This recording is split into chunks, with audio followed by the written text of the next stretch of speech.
કેમ છો વિદ્યાર્થી મિત્રો? મજામાં? તો ફરી પાછા આપણે જ્યારે વિડિયો લેક્ચરના માધ્યમથી નવા ચેપ્ટરની અંદર આપણે પ્રસ્થાપન કરીએ છીએ, તો ફરી પાછું તમારું હાર્દિક સ્વાગત છે આ વિડિયો લેક્ચરમાં અને આ મારી ચેનલમાં. રેડી? તો હવે આપણે આજે ઓમ જોઈએ તો ચેપ્ટર નંબર 2 એટલે કે 11th ભાગ 1 એનું બીજું ચેપ્ટરનો આપણે અભ્યાસ કરીએ છીએ. પરંતુ ચેપ્ટરનો ક્રમાંક જોઈએ મિત્રો, તો ચેપ્ટરનો ક્રમાંક કેટલો છે? 5મો છે. કેટલો છે? 5મો. એટલે કે આ ચેપ્ટર નંબર 5 આપણે અભ્યાસ કરીએ એ કેટલામું ચેપ્ટર કરીએ? બીજું ચેપ્ટર. એટલે કે એક ચેપ્ટરનો અભ્યાસ પૂરો કર્યો, હવે આપણે બીજા ચેપ્ટરનો અભ્યાસ શરૂ કરીએ. તો એમાં આપણે હવે 5મા ચેપ્ટર એટલે કે 11th કેમેસ્ટ્રીમાં ભાગ 1 ની અંદર એટલે કે સેમેસ્ટર પહેલાની અંદર જે 5મું ચેપ્ટર છે એ ચેપ્ટર વિશે આપણે અભ્યાસ કરીએ. તો આ ચેપ્ટરનું નામ છે મિત્રો દ્રવ્યની અવસ્થાઓ. આપણે પહેલા ચેપ્ટરની અંદર થોડીક એવી માહિતી દ્રવ્ય વિશે મેળવી. તો હવે આ ચેપ્ટરની આ ચેપ્ટર છે 5મું, એની અંદર જે દ્રવ્ય છે એની અવસ્થાઓ છે એના વિશે આપણે અભ્યાસ કરવાનો છે. તો મિત્રો આપણે પહેલા જ પ્રશ્ન થાય, ચેપ્ટરના નામ ઉપરથી જ આપણે થોડીક માહિતી મેળવીએ. ચેપ્ટરના નામ શું કહેવામાં આવે? એટલે કે એનું નામ શું છે? તો કે દ્રવ્યની અવસ્થાઓ. એટલે બીજી વસ્તુ એક તમને કહી દઉં કે હવે આ ચેપ્ટર નવું ચાલુ થયું, તો આપણે લેક્ચર નંબર 1 થી પાછા સ્ટાર્ટ કરીએ છીએ. તો આ પહેલો લેક્ચર, એમાં ચેપ્ટર નંબર 5 કે જેનું નામ શું છે? તો કે દ્રવ્યની અવસ્થાઓ. તો આપણે પ્રશ્ન થાય મિત્રો કે દ્રવ્ય એટલે શું અને એની અવસ્થા એટલે શું? તો આપણે પ્રશ્ન પહેલો જે છે એનો જવાબ આ રીતે આપી શકીએ કે કુદરતમાંથી મળી આવતા કોઈ પણ પરમાણુ, કોઈ પણ અણુ, કોઈ પણ આયન, પરમાણુ અથવા તો આયન, સંયોજનો નહીં. સંયોજન કોને કહેવાય? તો કે બે પરમાણુ અથવા તો અણુ ભેગા થાય અને જે એક વસ્તુ બનાવે એને શું કહેવાય? સંયોજન કહેવાય. પરંતુ દ્રવ્ય કોને કહેવાય? જેની માહિતી આપણે ચેપ્ટર નંબર 1 અને જે આપણે શરૂઆતના જે લેક્ચર 1, 2 અને 3 જોયા હતા એની અંદર આપણે મેળવી. તો કે કુદરતમાંથી મળી આવતા, યાદ રાખજો દ્રવ્ય છે મોસ્ટ ઓફ કોનો શબ્દ છે? તો કે કુદરતમાંથી મળી આવતા પરમાણુ, અણુ અથવા તો આયન. પરમાણુ અને અણુ અને આયન, આ જે ત્રણેય છે એના સમૂહને શું કહેવાય? દ્રવ્ય કહેવાય. શું કહેવાય? દ્રવ્ય. તો ખબર પડી દ્રવ્ય કોને કહેવાય? તો મિત્રો આપણો આજનો પહેલો જે પ્રશ્ન છે, આપણે હવે પ્રશ્ન વાંચે છે ટોપિક છે એનો અભ્યાસ કરતા જશું. તો પહેલો પ્રશ્ન આપણો શું છે આજનો? તો કે દ્રવ્ય એટલે શું? તો દ્રવ્ય કોને કહેવાય? તો કે જે કુદરતમાંથી મળી આવતા પરમાણુ અને અણુ અથવા તો આયનો, આ ત્રણેયના સમૂહને શું કહેવાય? દ્રવ્ય કહેવાય. શું કહેવાય? દ્રવ્ય. ત્યારબાદ શું કહે? તો કે એની અવસ્થાઓની લાક્ષણિકતા લખી દ્રવ્યની અવસ્થા નક્કી કરતા પરિબળ લખો. રેડી? તો આપણે અત્યારે જોઈએ ચેપ્ટરની માહિતી. તો કે દ્રવ્ય કોને કહેવાય? તો કે પરમાણુ, અણુ અને આયનોના સમૂહને શું કહેવાય? દ્રવ્ય કહેવાય. પરંતુ આ શેમાંથી મળી આવતા હોવા જોઈએ? કુદરતમાંથી. શેમાંથી? કુદરતમાંથી. અને એની અવસ્થા, તો અવસ્થાની વાત કરીએ મિત્રો, તો એની અવસ્થા છે એ 5 પ્રકારની અવસ્થા હોય. કેટલા પ્રકારની અવસ્થા હોય? 5 પ્રકારની અવસ્થા હોય. કઈ? તો કે ઘન, પ્રવાહી, વાયુ, પ્લાઝમા અને BEC. આ વળી નવું આવ્યું કે ઘન, પ્રવાહી અને વાયુ વિશે તો આપણે અભ્યાસ, જો કે જનરલી તમે 9 અને 10 ની અંદર થોડીક માહિતી મેળવી કે ઘન, પ્રવાહી અને વાયુ. તો આ પ્લાઝમા અને બોઝ-આઇન્સ્ટાઇન કન્ડેન્સેટ, આ 5 પ્રકારની અવસ્થા હોય. કેટલા પ્રકારની અવસ્થા હોય? ન વધારે હોય તો લગભગ આપણે ક્યાંય અભ્યાસ કરવાનો આવશે નહીં.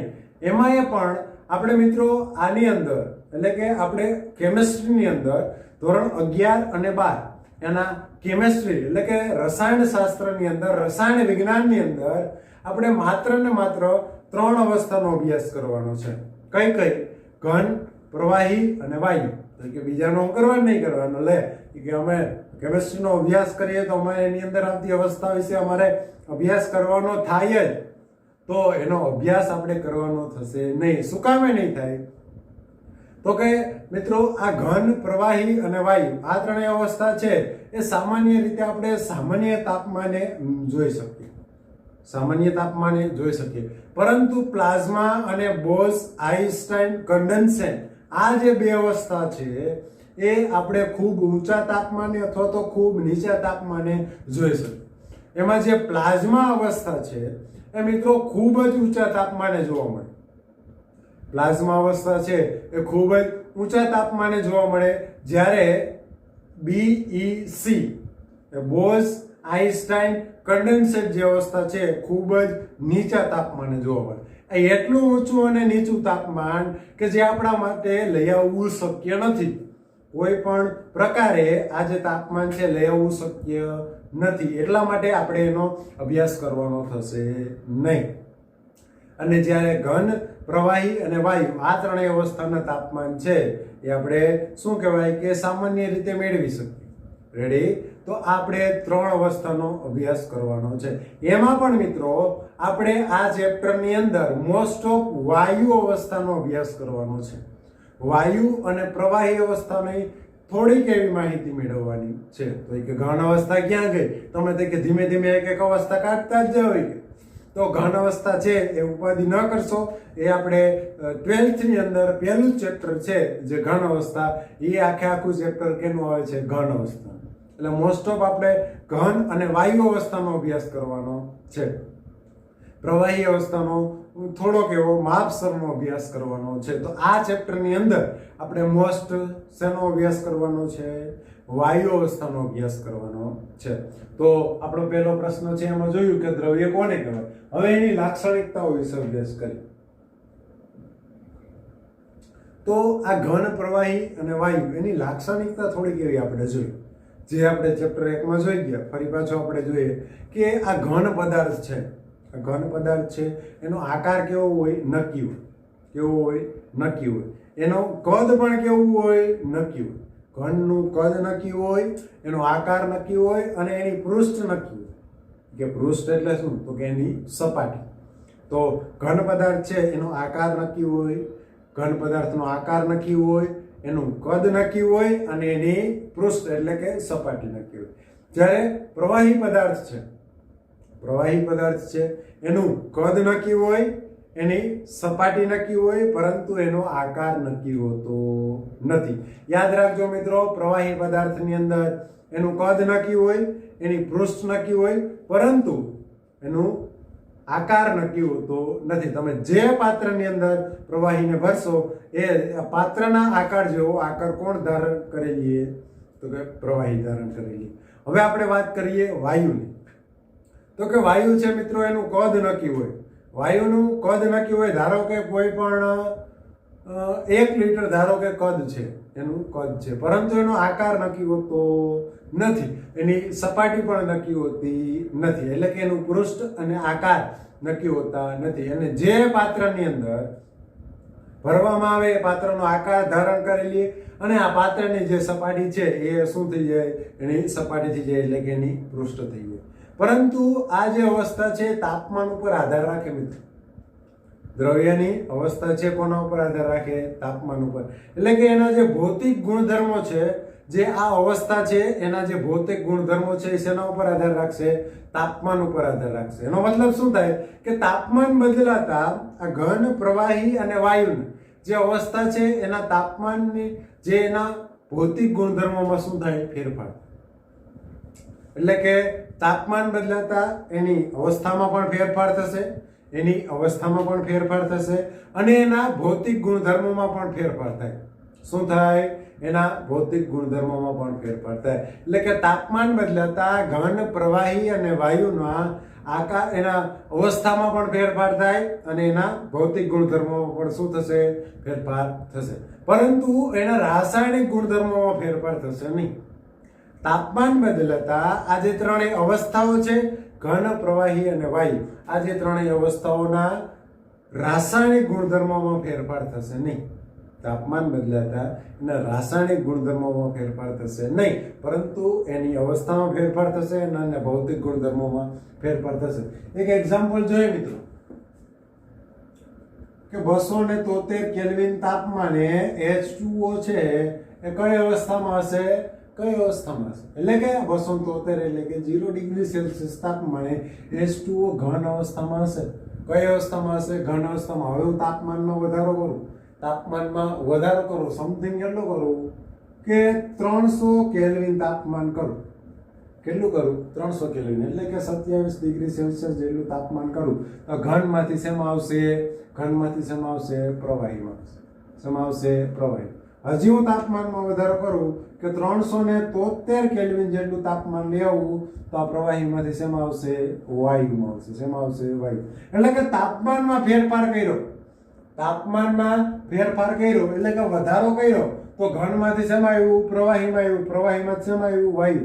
એટલે કે H2O ઘનમાં હોય એટલે કે બરફ, H2O પ્રવાહીમાં હોય એટલે કે પાણી, અને H2O વાયુમાં હોય એટલે કે વરાળ.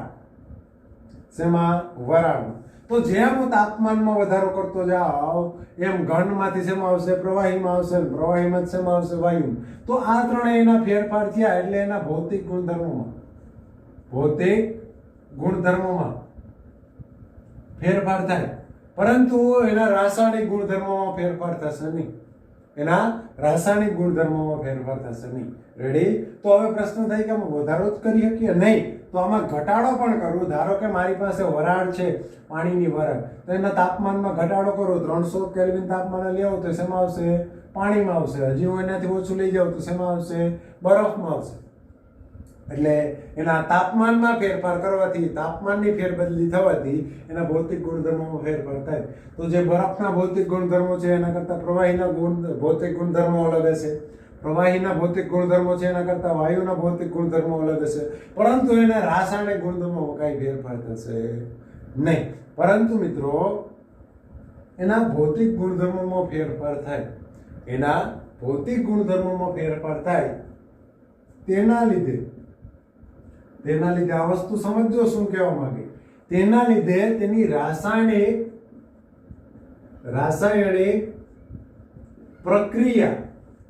પ્રક્રિયાના વેગમાં ફેરફાર થાય.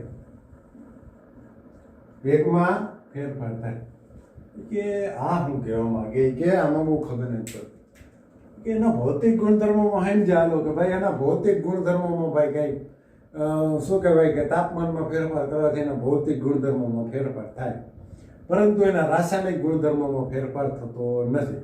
પરંતુ કેટલીક વખત એના તાપમાનમાં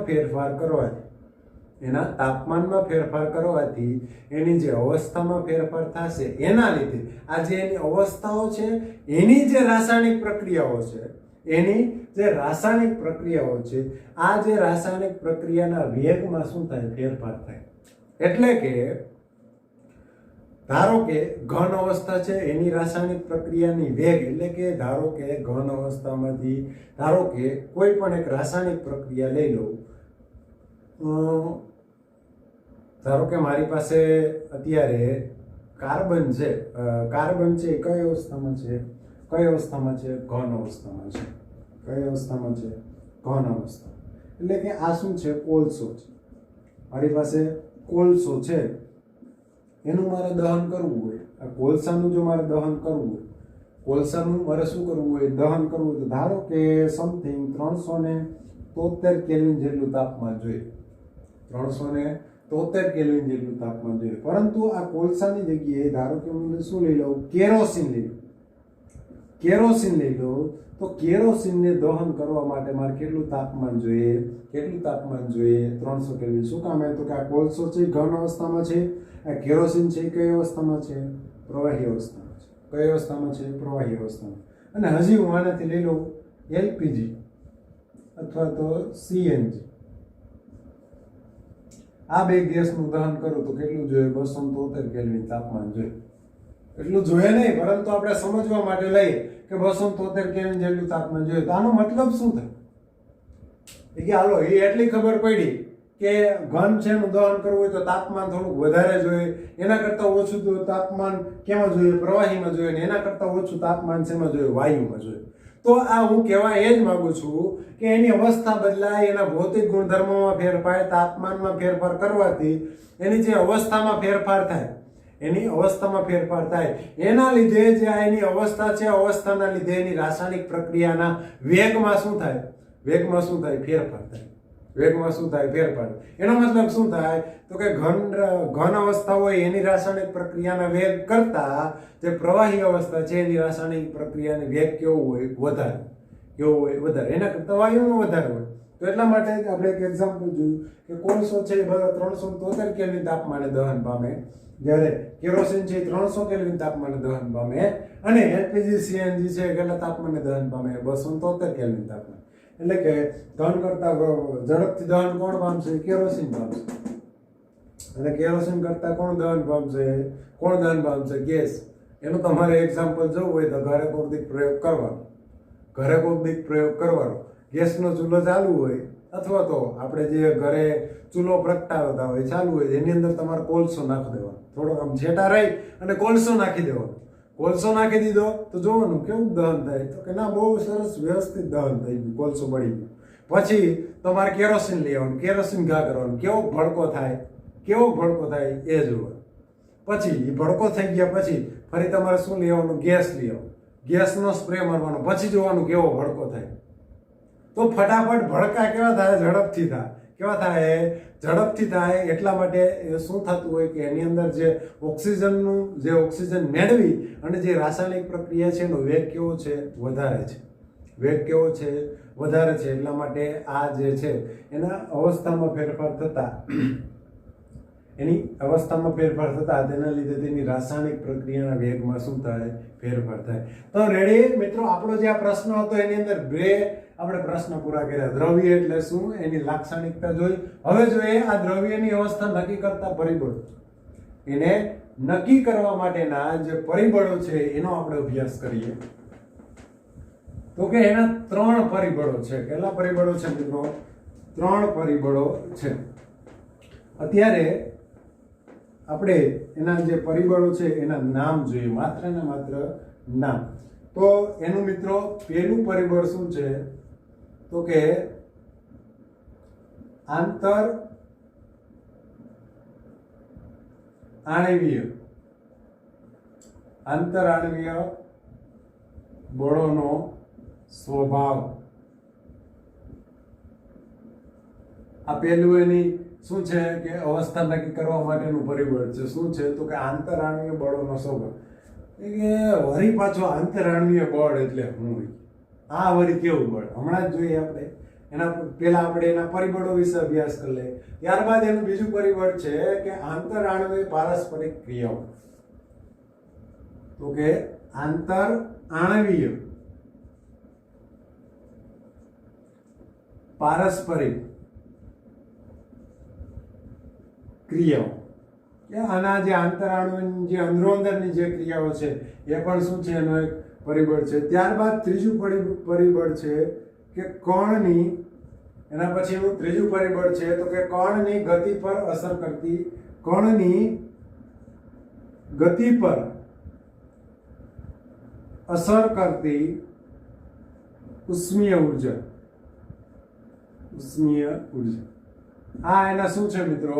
પરિબળો છે કે દ્રવ્યની અવસ્થાઓ નક્કી કરવા માટેના 3 પરિબળ છે. કેટલા પરિબળ? 3, જેનો આપણે મોસ્ટ ઓફ ખૂબ સારી રીતે અભ્યાસ કરવાનો છે. એ તમે ઉપાધિ કરતા નહીં, પરંતુ અત્યારે તમે યાદ રાખો કે આંતરાણ્વીય બળોનો સ્વભાવ, આંતરાણ્વીય પારસ્પરિક ક્રિયાઓ અને કણની ગતિ પર અસર કરતી ઉષ્મીય ઉર્જા. એના 3 પરિબળ છે. કેના? તો કે દ્રવ્યની અવસ્થા નક્કી કરવા માટેના. રેડી?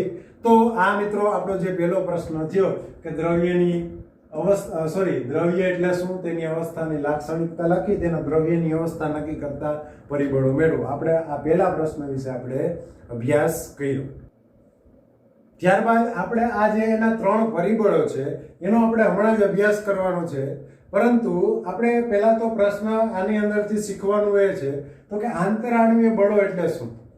તો જેનો અભ્યાસ આપણે કરવાનો છે. ત્યારબાદ એના સ્વભાવ, એની પારસ્પરિક ક્રિયા અને કણની ગતિ પર અસર કરતી ઉષ્મીય ઉર્જા, જેનો આપણે અભ્યાસ કરશું.